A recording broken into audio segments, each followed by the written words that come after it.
小老板不知道从哪里来了一个一次性手套。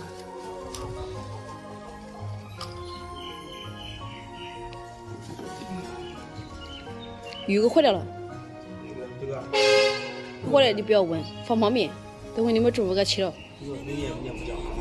不是跟他讲，你闻到洋红怎么吃？没有几个人来要。麻将有10几个嘞。哪有10几个人？是的，张红、王家刚都叫来几。哪有10几个人？没有10几个人吧？我们这人都知道的。你这一要，后面人都多。我们昨天也打招呼了，就开始来要。我妈讲鸡蛋没买，没鸡蛋你得要。还有坏的嘞？如果还有2个嘞？这还有嘞？这边还有一个坏的。那还有嘞？这个喷多少钱嘞？咋点没事？我那搞的洋红怎么吃呢？搞洋红没事。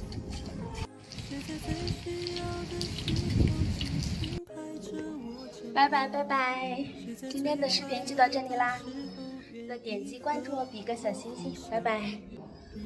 外面下雨了，然后有点风，所以我就不在外面拍了，就简单的话给关心我的粉丝们，然后报个平安，然后报个动态，拜拜。